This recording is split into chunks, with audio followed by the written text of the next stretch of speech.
Gilão FM 94.8 e 98.4.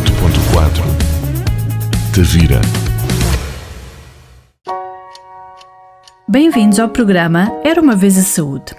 Eu sou a Rita Branquinho e neste podcast vamos falar sobre saúde mental através do olhar das terapias, assim como a saúde no mundo corporativo.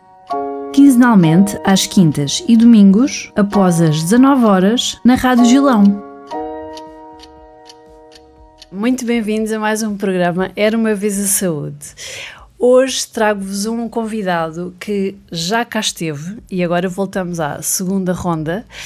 Ele chama-se Ricardo Chaves e trouxe-o a ele e à Fátima com o programa do All Finance Matters, da sua empresa. Antes de mais, tudo bem? Obrigado pelo novo convite, é sempre um prazer vir cá. Então, porque é que nós trouxemos aqui o Ricardo? O Ricardo, desta vez, não vem como... Também vem enquanto líder, mas não tanto no âmbito de uma empresa e com práticas empresariais no âmbito da saúde mental, ok?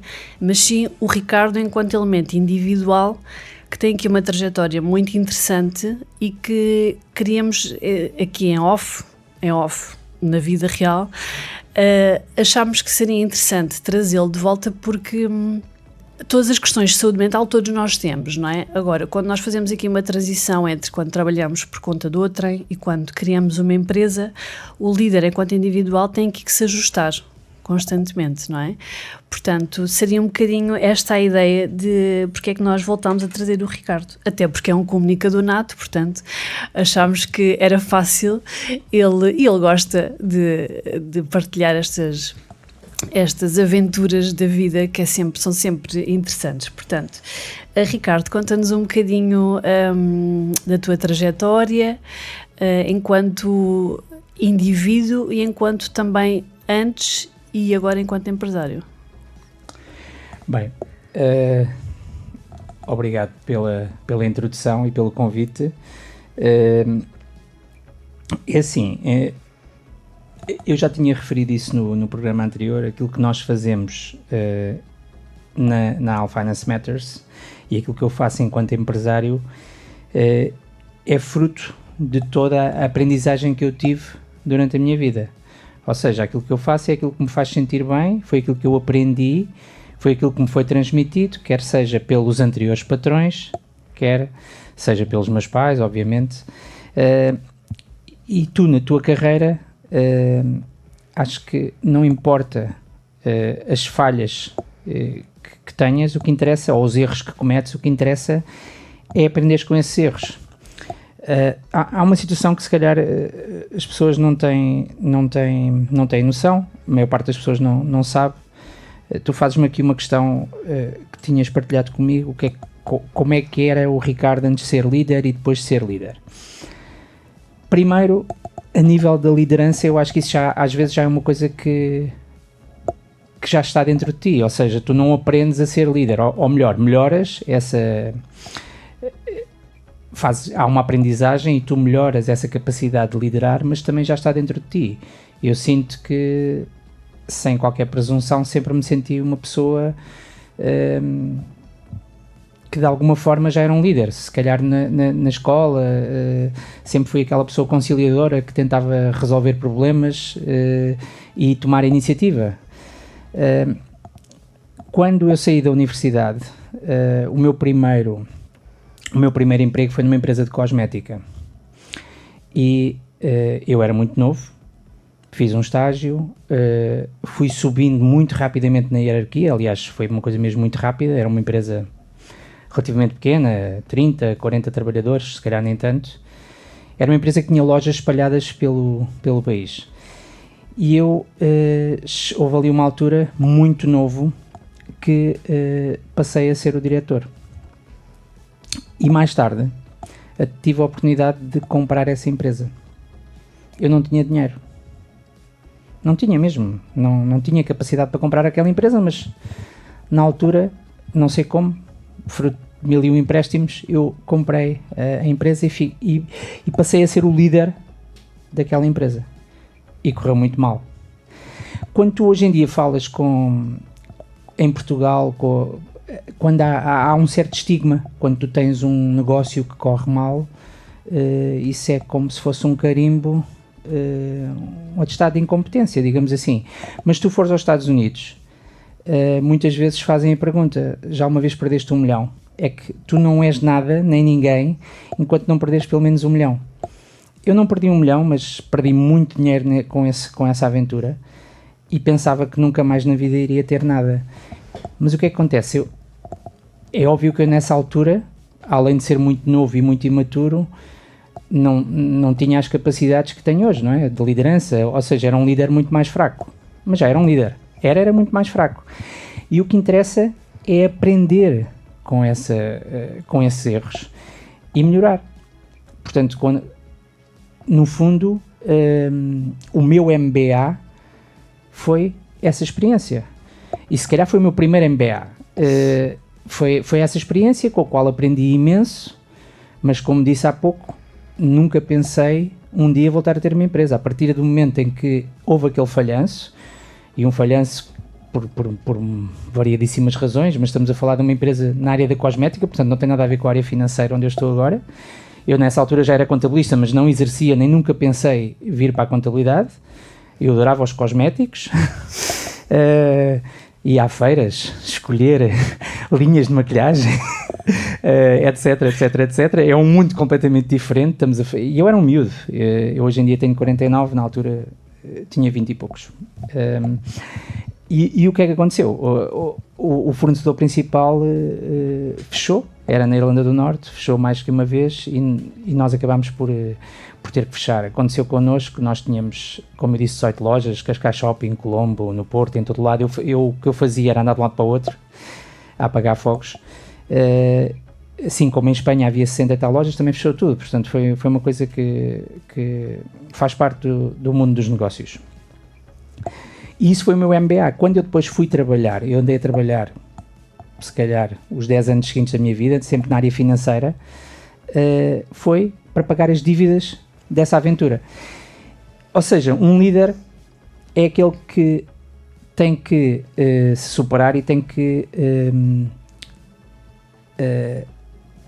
aprender com os erros, porque muitas vezes a liderança nasce da adversidade. E eu aí falei deste episódio, mas se calhar nem é tanto esse que marca a minha vida pessoal. Aquilo que me tornou uma pessoa melhor e muito mais resiliente foi o nascimento do meu segundo filho. Eu sou pai de 4 filhos. O Afonso nasceu em 2004 com uma deficiência e é totalmente dependente. E quando o Afonso nasce, estamos a falar que ele nasce em 2004, eu nessa altura, salvo erro, tinha 27 anos, ou ia fazer 27 anos, era um miúdo, não tinha noção, já tinha tido essa experiência má, tinha acabado de fechar uma empresa, estava a começar a trabalhar novamente como funcionário, e há aquela situação que tu não sabes o dia da manhã, não sabes se o teu filho vai andar, se vai falar, sabes só que tem uma deficiência grave. Se calhar naquela altura tu nem te apercebes bem de qual é a gravidade da deficiência, e foi a partir desse momento que eu acho que fiz um reset, ou seja, eu senti que tinha que pegar na situação, digamos assim, e não interessa a alternativa, qual é a alternativa quando tens um filho nesta situação. Muitas vezes as pessoas dizem-me: epá, não sei como é que tu foste capaz, como é que tu conseguiste fazer isto. Eu tenho a certeza que todos nós, quando temos uma adversidade, acabamos por encontrar forças e encontrar soluções que nunca pensaríamos que elas existissem e as forças se calhar não sabíamos que as teríamos. Ou seja, temos que passar por esse tipo de desafios para poder superá-los. E como eu estava a dizer, houve ali um reset, eu tive que mudar a minha maneira de ser, mudar a forma como se relativiza às coisas, ou seja, às vezes as pessoas vinham ter comigo, eu era diretor financeiro, os diretores financeiros são sempre, sabes, aqueles bonecos que estão sempre a levar porrada, mas têm que estar sempre de pé. Eu era esse boneco, portanto, eu estava sempre ali a levar porrada de todos os lados, da administração, dos funcionários, de todo lado, mas tinhas sempre que arranjar soluções e estar sempre de pé. E ao mesmo tempo, tinhas os problemas que tinhas em casa. Tinhas os problemas que tinhas uma criança que precisava muito do apoio dos pais e que era totalmente dependente. Aliás, um bebê é totalmente dependente, na altura ele ainda era bebê, mas hoje em dia continua a ser um bebê, continua a ser totalmente dependente para tudo. Estamos a falar de uma criança que o Afonso vai fazer 22 anos, ainda usa fraldas, não tem qualquer comunicação verbal, temos que fazer toda a higiene pessoal, temos que o alimentar, etc, etc. Foi isso que fez com que eu me tornasse uma pessoa muito melhor, porque tu, a partir do momento em que as pessoas chegam a pé de ti e há um problema muito grave, há um problema gravíssimo que temos que resolver já, será que é assim tão grave? Será que é um problema assim tão grande? Porque há problemas muito maiores. E se calhar nós é que não nos apercebemos e às vezes damos importância a coisas que não são assim tão importantes. Eu digo muitas vezes aos meus colegas, não gosto muito de usar a palavra funcionários, não é? Porque somos todos parte da mesma equipa, mas eu digo muito aos meus colegas que o trabalho não azeda. Ou seja, nós temos sempre trabalho. Eu se hoje tiver lá 100 e tal e-mails para responder, se eu for fazer uma noitada para responder esses 100 e tal e-mails, amanhã estão lá 100 e tal respostas a esses e-mails, mais os 100 e tal e-mails da manhã. Ou seja, o trabalho não acaba. Ele vai continuar sempre. E tu tens que saber gerir essa situação. Tens que saber quando é que tu desligas. Eu falo imensas vezes com colegas que... Isto parece um bocado utópico, mas eu tenho colegas que dizem: Ricardo, se eu pudesse fazer horas extras, se eu pudesse trabalhar... Nem querem receber, querem trabalhar um bocadinho mais para adiantar trabalho. Eu digo: não vale a pena. Há um limite. Nós só temos que fazer até ali. E se as pessoas têm trabalho a mais, das duas uma, ou a empresa está mal organizada, ou então temos que contratar mais pessoas, ou então é a própria pessoa que está a fazer as coisas mal, não é? E não tem capacidade para estar dentro daquele barco. E no fundo é mais ou menos isto, ou seja, aquilo que eu faço, a forma como nós lideramos, tem tudo a ver com aquilo que eu aprendi e aquilo que eu acho que é necessário, ou seja, tanto para mim como para aqueles que estão na minha equipa. Quando tu falas da questão da liderança e da saúde mental, antes de mais, já percebeste que a saúde mental é um mundo muito vasto, e quando nós falamos de problemas de saúde mental, se estivermos a falar do Afonso, estamos a falar de um problema muito maior. Quando nós pensamos, é a saúde mental dos líderes ou a saúde mental das pessoas, é importante, como é óbvio, mas há problemas muito maiores do que os nossos. Maiores. Eu próprio, quando o Afonso, quando descobrimos que o Afonso tinha um problema, nós andámos a ver todos os médicos e mais alguns. Eu fui ao estrangeiro, eu fui a todo lado para saber o que é que o meu filho tinha, porque tu chegas a um médico e o médico diz-te: isto é um dia de cada vez. Mas tu és pai, tu és mãe, tu não queres que seja um dia de cada vez, tu queres saber amanhã se o teu filho vai andar ou se o teu filho vai falar. E aquilo que te diziam era: pois não sabemos, nem sabemos se algum dia vamos descobrir. E houve uma altura que o Hospital de Faro, para já convém dizer que o Hospital de Faro, tive um ótimo acompanhamento no Hospital de Faro, assim como tivemos um ótimo acompanhamento na Fundação Irene Rolo, que é muito importante, é uma instituição muito importante nos primeiros 6 anos de vida, naquilo que se chama a intervenção precoce, e onde o Afonso fez todo tipo de terapias. Mas eu ia a todo lado e as pessoas diziam: olha, há uma ótima neuropediatra no Hospital de Faro. E eu: ok, é a médica dele. Ou seja, eu ia a Coimbra falar com o médico e o médico dizia: há uma doutora Carla no Hospital de Faro. E eu: ok, é a médica dele. Mas tu tentas sempre ir buscar uma solução a qualquer lado. E aí já estás a liderar. Ou seja, tu és pai, tu és mãe e estás a ser um líder, porque estás... Percebes? Sim, não só estás a liderar, como estás a ativar algo que ativas constantemente, que é a tua resiliência. Claro. Não só quando a tua empresa, não é? Não correu bem, a primeira. Depois, para além disso, ainda tens aqui outra peça do puzzle da tua experiência da vida pessoal, que ainda tens um Afonso que é um segundo filho, portanto, também já tinhas um primeiro. O Luís, ou exato. seja, isto tudo não é isolado, não é? Há outro filho aqui com todo, não é? Toda a responsabilidade que conleva ter duas crianças, não é? Portanto, tu estás constantemente, não é, a trabalhar a tua plasticidade, a tua flexibilidade enquanto líder, não é? Porque tu não desistes, insistes, não é?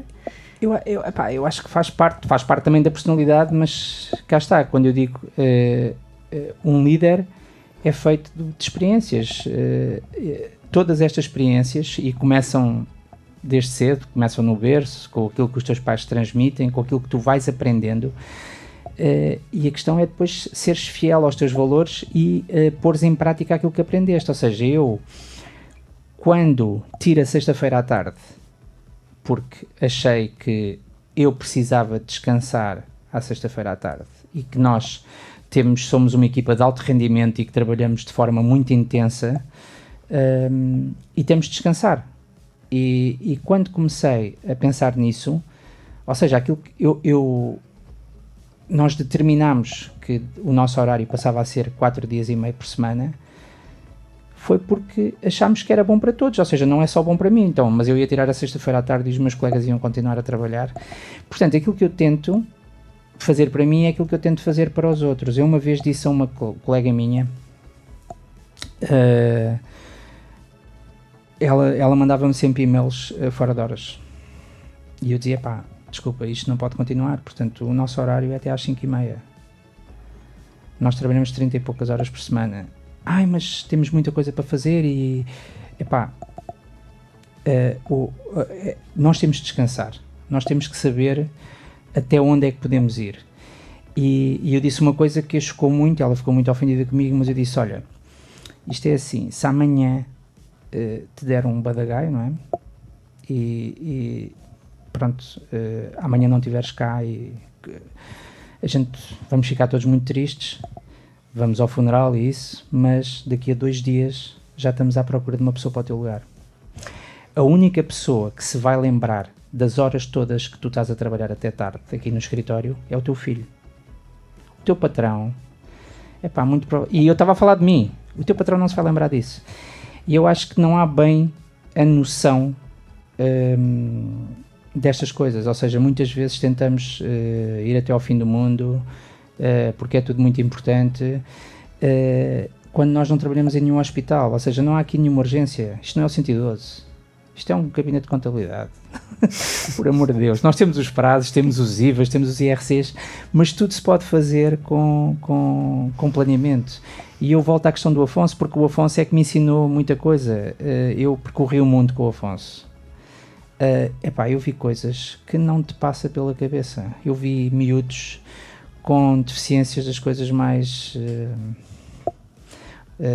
difíceis de ver.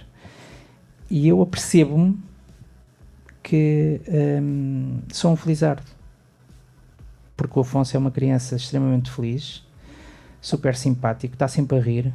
Dá muito trabalho, dá, mas podia ser muito pior. E até te vou dizer mais, eu estava a ter esta conversa com uma pessoa, encontrei num restaurante, lembro-me perfeitamente,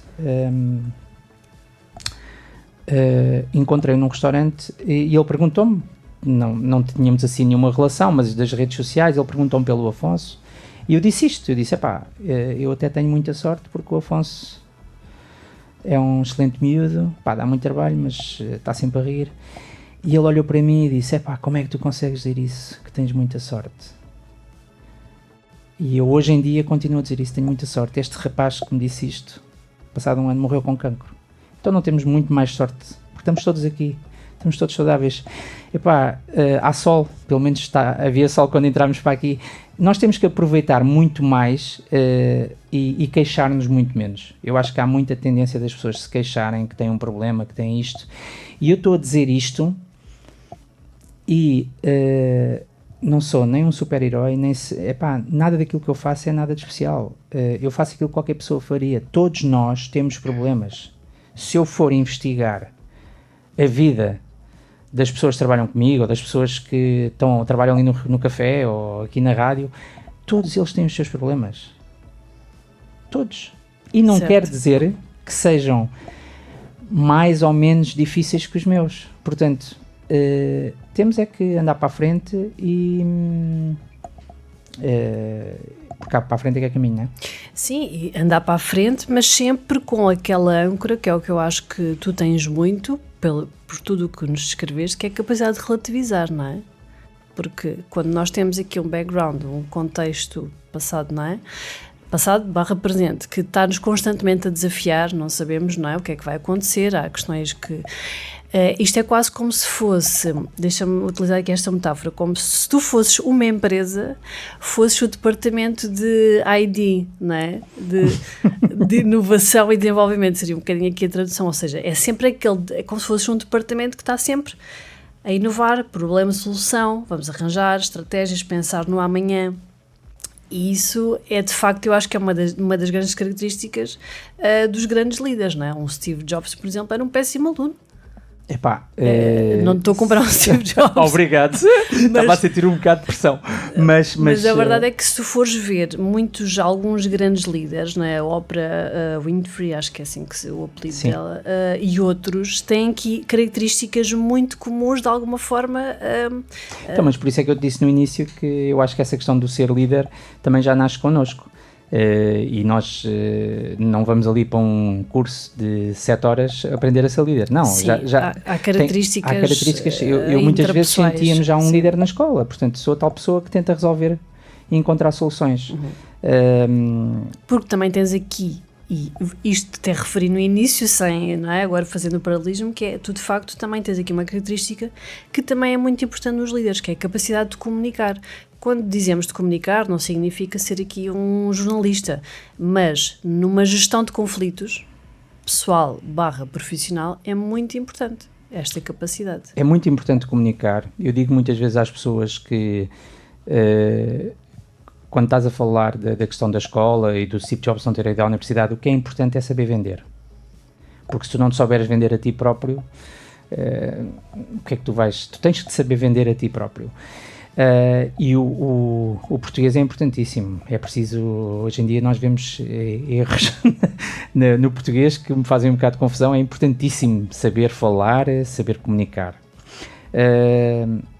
Mas a questão aqui é importante em muitos aspectos. Eu volto mais uma vez a falar da questão da minha história pessoal com o Afonso. Nós um dia fomos em Inglaterra porque em Portugal a médica disse, nós não vamos conseguir descobrir qual é o diagnóstico do Afonso, já fizemos todo o tipo de exames e pronto, é um dia de cada vez. E eu, com a ajuda da minha irmã, traduzi todos os exames dele para inglês e mandei para um hospital em Londres, que é um dos melhores hospitais da Europa, e pedi para ir fazer uma série de consultas lá.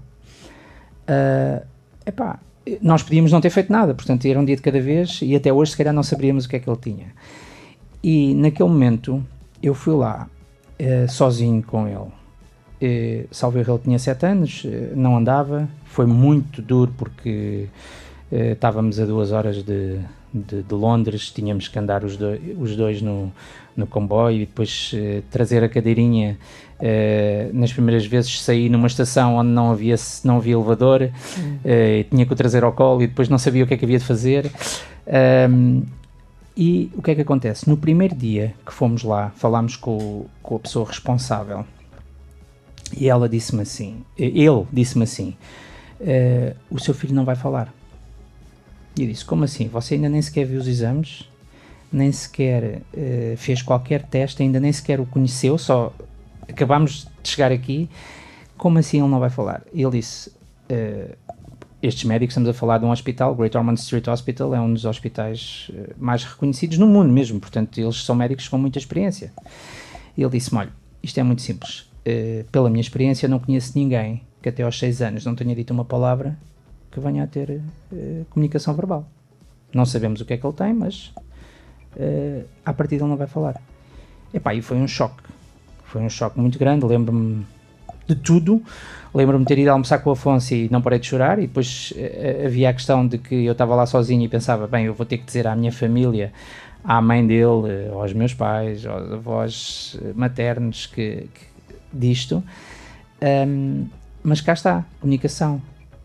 Não houve medo da parte do médico em dizer, ele estava certo. Depois, quando soubemos o diagnóstico é síndrome de Angelman. Aproveito para dizer que o Dia Internacional do Síndrome de Angelman é agora no dia 15 de fevereiro, porque estamos a falar do cromossoma 15 e fevereiro é um mês das doenças raras, porque são crianças com doenças muito raras. E no caso do Afonso, nós estivemos ali os dois, eu estive a chorar um bocadinho, mas a comunicação foi importante. Houve alguém que disse, que não teve medo de dizer.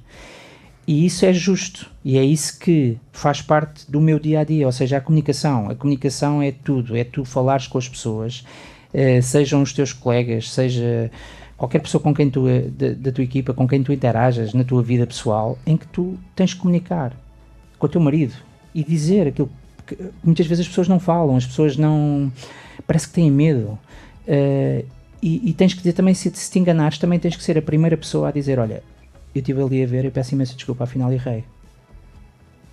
E não tens de ter problema nenhum com isso, ninguém é perfeito, toda a gente comete erros. Sim, mas essa humildade, de facto, também nem toda a gente tem essa característica de dizer, desculpa, enganei-me, seja com um filho, seja com um colaborador, não é?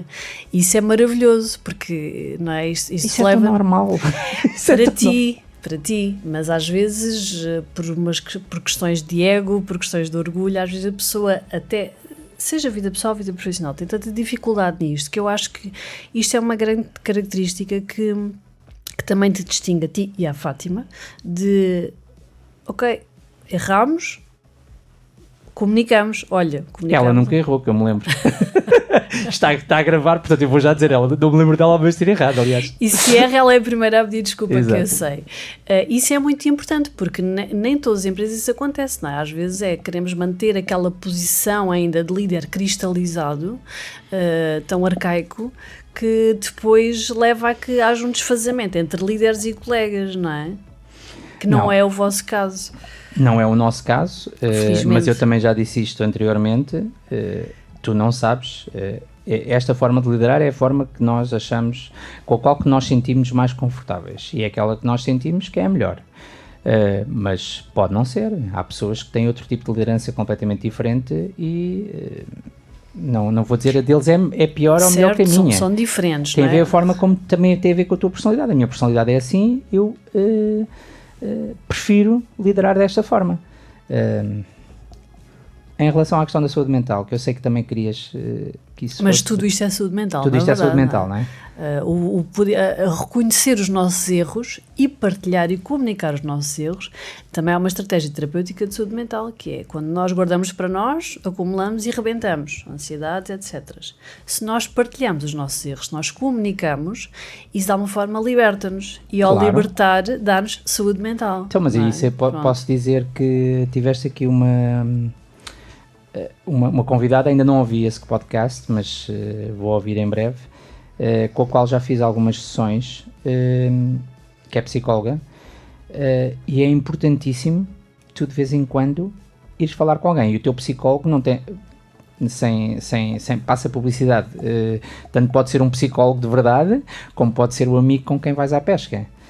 O que interessa é teres alguém de fora, que te possa, com quem tu possas falar, e que também possa dar um certo coaching, digamos assim, que possa dizer, olha, ou só ouvir, porque é bom desabafares, ou então também dar a sua opinião, e nesse caso convém que seja alguém que seja mesmo psicólogo, né? Mas é bom falar, é bom ser ouvido, deitar as coisas cá para fora, e isso também é autocuidado, ou seja, um líder tem que ter preocupação, porque isto cá está, passa tudo muito rápido, e nós temos também de nos proteger, e uma das formas é essa mesmo. Nós à sexta-feira à tarde não trabalhamos, e eu posso, como volto a dizer, há pessoas que gostariam de trabalhar à sexta-feira à tarde, já tivesse, há pessoas que me dizem, nem é questão do dinheiro, é mesmo, eu gostava mesmo de ter mais horas, não podes. É preciso descansar. Ouçam. Pessoas que querem criar empresas ou que já têm empresas, ouçam este senhor. É um líder que põe limites ao horário de... São líderes, a Fátima não está aqui, mas temos que falar no conjunto, não é? São líderes que põem limites à produtividade, que já não é produtividade, não é? Não, nós não pomos limites à produtividade, atenção. Não, põe limites aos horários. As pessoas têm que ter um alto rendimento durante aquelas horas que estão a trabalhar. Certo. Sejam 30, sejam 40. No nosso caso são 33, salvo erro, horas por semana. E as pessoas têm que ter pausas durante o dia. As pessoas têm que ter pausas, têm que ter o cuidado de ter 15 minutos de manhã, 15 minutos à tarde para ir tomar o café. É bom fazer essas pausas. As pessoas têm que ter a flexibilidade, se quiserem, de entrar às 8 da manhã e sair uma hora mais cedo, porque lhes dá mais jeito. As pessoas têm que ter a possibilidade, nós fomentamos isso, que as pessoas vão um dia por semana para casa fazer teletrabalho. Claro que se tu tiveres uma padaria, tu não podes mandar o funcionário para casa fazer teletrabalho porque ele não consegue fazer o pão em casa. Mas na maior parte dos escritórios, e nós estamos a falar de uma economia que vive muito à base de serviços, as pessoas podem trabalhar em casa. E essa possibilidade das pessoas trabalharem em casa também lhes dá outra liberdade. No nosso caso, eu já falei com outros empresários que perguntam, eu não sei se ela está lá em casa, se está a trabalhar ou se está a lavar a roupa. Se estiver, pode estar a fazer ambas coisas ao mesmo tempo. Pode estar a fazer as duas coisas ao mesmo tempo. Eu posso enviar um e-mail e ter a máquina de lavar a trabalhar, quer dizer, bem, eu acho que é muito importante isto, não é? Porque na verdade o que tu estás a dizer, são aqui duas questões que é não ter, primeiro é confiar. Ela tem teletrabalho, seja onde tiver, mas está a produzir, não é? E o confiar, há aqui outro fator importante que eu acho que é fundamental, que é o não ter medo. Porque muitos empresários têm medo de, eu vou dar esta opção de teletrabalho, mas isto já não vai correr bem. Ou seja, estou a dar, mas muitas vezes desconfiam que isso vai ter bons resultados. Não, tu tens que confiar, então, mas espera aí, como é claro que tu tens sim. uma pessoa na tua equipa na qual tu não confias? Tu não confias nessa pessoa, então não devias ter contratado. Essa questão do medo, todas as pessoas que eu contratei até hoje, apesar de, quando eu digo até hoje é engraçado porque inicialmente era eu que contratava as pessoas, hoje em dia já, a maior parte das vezes há pessoas que se juntam à equipa que nem sequer fui eu que entrevistei e que só as conheço depois de elas terem sido selecionadas.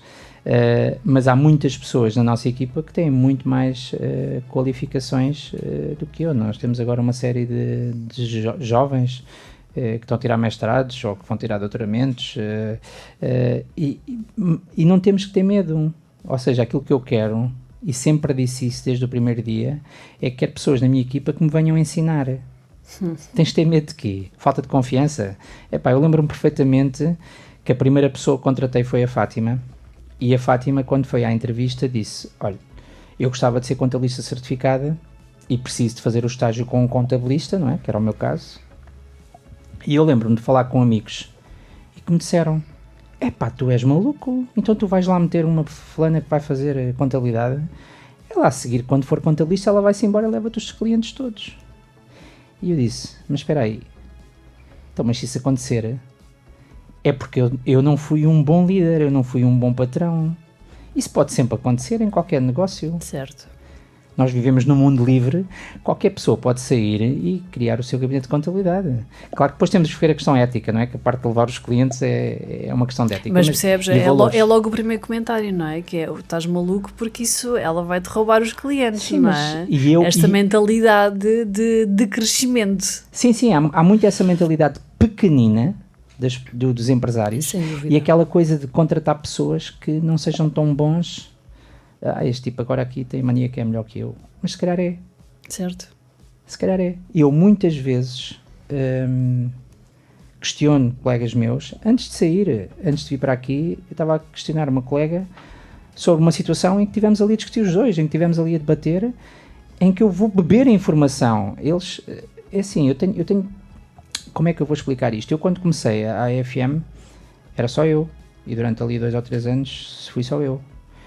E depois passámos a ser 2, 3, 4, hoje em dia somos 44. A maior parte das coisas que se passam ali, eu já fiz quando era só eu, mas hoje em dia há muita coisa que eu já não faço há muito tempo e que eles são muito melhores que eu. Portanto, se eles são muito melhores que eu vou lá falar com ele e tenho que dar esse benefício, que eles sabem mais que eu, eles fazem aquilo todos os dias. Certo. Eu estou aqui na rádio, eles estão lá a trabalhar. Bem, ok, mas significa que há uma boa gestão de tempo, não é? Ou seja, tu confias tanto que sabes que se tiveres de ausentar, eles estão a fazer o trabalho deles. E isso parece tão básico, mas na verdade não é assim tão comum. Essa parte é que ainda, este tecido empresarial português, não é? Ainda tem aqui alguma tendência da crítica não construtiva, do medo, vão-me roubar, teletrabalho, isso não vai funcionar, não é? Todas aqui umas questões que depois faz com que as empresas não cresçam. Mas quando nós pensamos nisso, não é um bocado ridículo? Não é? É uma coisa tipo da escola, não é? Quando tu estavas na primária, de facto, a professora estava lá para ver o que é que tu fazias. Mas tu tens 6 anos, tens 7, 8, 9... Depois metes mais um 0 em cima e há com 60 pessoas que ainda continuam com os mesmos comportamentos. 20 e tal, 30 e tal, 40 anos, vamos estar preocupados com isso. Se estivermos preocupados com isso, então nem sequer as vamos recrutar, não é? Portanto, não, porque sentimos que não temos a confiança. A partir do momento em que tivemos confiança e que elas fazem parte da equipa, isto é como no desporto. Eu pratiquei desporto, joguei handball muitos anos e todos são importantes. Desde o roupeiro, claro, são todos importantes. Sim, sim. E temos que confiar neles, porque em qualquer altura do jogo, qualquer um deles pode decidir o jogo, vai ser importante, é preciso que o ponta saiba defender, e numa empresa é igual, todos são importantes. Estás-me a recordar quando eu trabalhei em Madrid, uma empresa grande americana. Eles, na altura da distribuição dos prémios, o conceito deles era, de acordo com o lucro, X% era partilhado igualmente por todos, igualmente. E lembro-me, o primeiro ano que eu estava lá a trabalhar, eu comecei como estagiário e depois fiquei, inclusive a senhora da limpeza, que entrou no mesmo ano do que eu, ela recebeu igualmente o mesmo prémio. E ela estava estupefacta. Como assim? Eu só limpo. Só, não é? Ou seja, e não é importante limpar? Obviamente não que limpas em casa? Obviamente. É importante, claro, não é? Que sim. Mas eu lembro-me isto já foi há uns 15 anos, não sei, já perdi um bocadinho a conta, de achar aquilo espetacular, que é a peça do puzzle, não é o que eu costumo dizer, não há nenhuma peça do puzzle mais importante. São todas? São todas, absolutamente todas. Se faltar uma peça, tu nunca consegues completar o puzzle. Exato, e inclusive, não é? Então estou a partilhar este exemplo porque às vezes a pessoa, não é? Tenta a equipa, o que é a equipa, não é? A equipa também é a pessoa que limpa, não é? Porque ela está ali para que vocês tenham qualidade no trabalho, vocês, os clientes, não é? Isso é extremamente importante. Nós chegamos de manhã e está tudo limpinho, está tudo no sítio. Houve alguém que teve a tratar disso, não foi? Exatamente, que acordou mais cedo, que foi...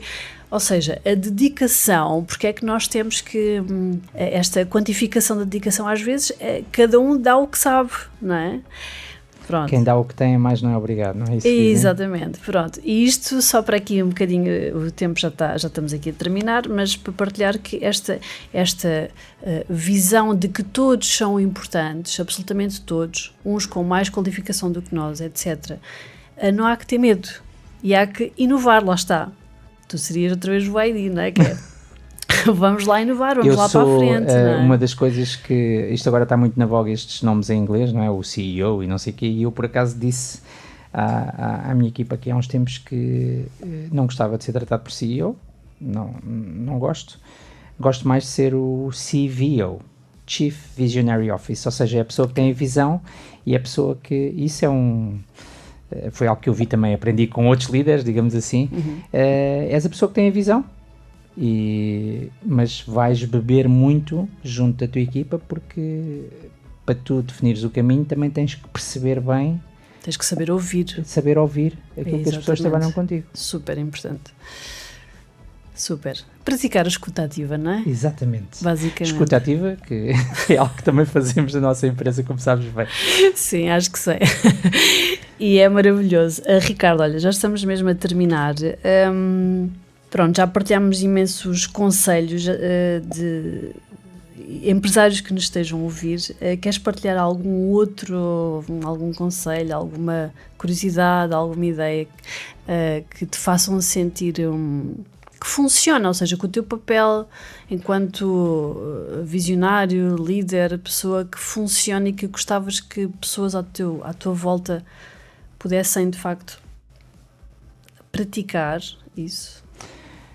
Sim, eu acho que há questões muito, muito básicas que estão mais uma vez relacionadas com a comunicação e eu não sei até que ponto é que isso é praticado na maior parte das empresas, mas é assim, é preciso comunicar e as pessoas que lá estão, que fazem parte da equipa, precisam de saber o que é que tu pretendes, ou seja, o que é que se pretende, quais são os objetivos, para onde é que queremos ir. Muitas vezes as pessoas estão lá e aquilo é sempre igual todos os dias, todos os anos, e as pessoas não sabem bem qual é que é a estratégia, ou seja, é preciso que haja um rumo, que isso esteja bem definido e que seja do conhecimento de todos. E tu saberes, aquilo que vai na minha cabeça é que este ano queremos faturar X. E aquilo que nós achamos que temos que fazer para atingir esse objetivo é, esta equipa tem que fazer isto, esta equipa tem que fazer aquilo e as pessoas saberem isso. E obviamente, caso esses objetivos sejam atingidos, tu também partilhares com a equipa, não é? Chegar ao final do ano, a empresa afinal atingiu aquele objetivo e tu compras um carro novo e pronto, e dizes obrigado aos funcionários, ou seja, tens que partilhar também, não é? Tens que dizer, olha, se conseguirmos fazer isto vai ser bom para todos, porque também nos vai permitir dar mais, partilhar mais. E eu acho que muitas vezes, e cá está, isso também faz parte da minha experiência, eu como funcionário, digamos assim, eu fui diretor financeiro de algumas empresas, eu aprendi muita coisa com bons líderes, mas também aprendi muita coisa daquilo que não queria fazer, enquanto patrão, digamos assim. E essa questão de eles terem na cabeça deles aquilo que querem para a empresa, mas depois não saberem comunicar, ou a maior parte das pessoas não terem a percepção do que é que lhes é pedido, as pessoas até podem estar a pensar, olha, estou a fazer tudo bem, e não estão. E não tem mal nenhum ir lá e dizer, olha, não, porque o meu objetivo é este. É ser transparente, não é? Tem que haver transparência. Tem que haver transparência nos valores. Tem que haver uma cultura da empresa em que toda a gente esteja alinhado. Isto é aquele conceito que toda a gente fala aí, mas cá está, tu vais a um curso de 7 horas e vão-te dar estes conceitos, mas o que interessa é que no dia a dia tu ponhas essas questões em prática. Sim, há um exercício, mas tem a ver com isto, que eu acho que é sempre, eu sou muito visual, então acho que às vezes é importante, que é como se tu tivesses os teus colaboradores, cada um vais dando tijolos e não explicas para que é que são os tijolos. Exato. Eles vão juntando, metem cimento, não é? E ao final do dia perguntas ao colaborador, então, estás contente com os tijolos? Ele, sim. Disse, sim, então mas porquê? Não, é que eu queria um palácio, eu não queria uma parede. Ou seja, é preciso comunicar para que é que servem os tijolos. Exatamente. Não é só construir. Mas também tens de dar as ferramentas e a motivação. Certo, mas para isso é muito importante, é o que tu dizes, não é? Ou seja, nós estamos a trabalhar qual é o objetivo, ser factual. Não é? Com factos nós conseguimos perceber um bocadinho melhor. Isto é como, eu quero viajar, mas quero viajar para onde? Não é? Toda uma organização de uma viagem é como uma organização de uma empresa, não é? Para onde é que eu quero ir? Quanto é que eu preciso? Eu vou por conta própria ou contrato uma agência de viagens, não é? Todos esses mini passos, não é? Eu preciso saber para me organizar. E às vezes os colaboradores só metem tijolos, juntam e não sabem quantos tijolos, qual é o objetivo. Eu não queria uma parede, eu queria um palácio. Não é? Boa analogia. Pronto. E então é isto, não é? É saber comunicar e transparência. Eu acho que é um valor extremamente importante que ainda está, às vezes ainda há muita poluição, não é? Não há essa... Sim, não, tem que haver transparência porque senão não faz sentido, quer dizer, as pessoas não vamos ser todos da mesma equipa. Se houver o patrão e o patrão tem acesso a uma parte da informação, mas depois o resto da equipa não tem e estão ali a trabalhar sem perceber bem para quê. Exato. Não porquê, é para quê. E o que acontece ali é que depois aí há duas equipas, há o patrão e há o resto dos funcionários. E isso, por exemplo, para mim é inconcebível. Portanto, temos que estar todos... aquela questão, eu não diria ao mesmo nível, né? Porque há sempre alguma hierarquia, mas fazemos todos parte da mesma equipa, estamos todos no mesmo barco e temos todos que remar. Eu por acaso fiz essa analogia no final do ano, quando apresentei os objetivos para 2026, em que estamos todos no mesmo barco. E aquilo que se pretende é que estejamos todos a remar e todos a remar para a mesma direção. E às vezes há pessoas que podem não estar a remar, porque não estão motivadas, ou então nem sequer estão a remar na mesma direção porque não tiveram instruções claras daquilo que se pretende. Qual era o porto a que tinham que chegar, não é? E há aqui uma questão que também é importante, quando tu falaste há pouco da responsabilização, da humildade do líder, etc., temos que perceber uma coisa. Quando alguém falha, o principal responsável é o líder. Portanto, se houver uma pessoa na minha empresa que por algum motivo não resulta e tem que sair, eu sinto que falhei. Ou falhei no recrutamento, ou falhei no acompanhamento, houve ali algo que eu não consegui fazer com que aquilo resultasse. Porque não tínhamos dúvidas, contratar uma pessoa e depois ao fim de um ano ou dois a pessoa sair, não é aquilo que se pretende. Aquilo que se pretende é contratarmos pessoas e que elas serem cada vez melhores naquilo que fazem e a equipa ser cada vez mais forte. Cada vez que há alguém que não resulta, obviamente que muitas vezes há questões que são pessoais da pessoa e nós pensamos, olha, não podíamos fazer nada, mas fica sempre aquele sentimento, pelo menos é aquilo que eu sinto enquanto líder, que há ali qualquer coisa em que nós falhamos. E cá está, ou no recrutamento, ou no acompanhamento, houve ali qualquer coisa que nós não fomos capazes de fazer. Por isso é que é tão importante, e poucas empresas fazem, que são as entrevistas de saída de trabalho. Sim. Não é? É aquele momento de eu preciso me sentar e preciso perceber o que é que não funcionou, não é? Foi o quê? Foi, se calhar, voltamos à origem, não é? Se calhar ou foi o recrutamento, ou foi o acompanhamento, etc. Mas que é para o próxima seleção seja mais apurada, não é? Porque é que não resultou? Exato. Temos que saber precisamente para quê? Para não cometer o mesmo erro. Exatamente, mas são para tirar lições. E aquilo que eu disse desde o início é a vida de um líder é isso, é aprender com os erros que se cometeram. É uma aprendizagem e se não cometeres constante, erros, provavelmente não vais aprender. Porque só consegues mesmo aprender se sair do pelo, se for um erro com o qual vais sofrer. Certo, olha, Ricardo, podíamos falar aqui horas. Queres marcar já o próximo? Muito obrigada por teres vindo, teres partilhado aqui a tua postura enquanto ser humano, mais do que líder, enquanto ser humano, não é? Com todos estes valores, que eu acho que servem sempre de inspiração. Aliás, este é um dos grandes objetivos, não é? que do podcast é um bocadinho que possam partilhar e possam ouvir, e também já agora posso dizer que o podcast sobre a vossa empresa foi a mais ouvida e a mais partilhada. Pelo menos eu tenho acesso no Spotify, na Rádio Gila não sei quantos, não é? Mas no Spotify. E isto eu fico muito feliz, porque significa que ou por curiosidade ou por pessoas querem perceber um bocadinho melhor porque é que aquela empresa funciona, qual é o êxito, o sucesso, não é?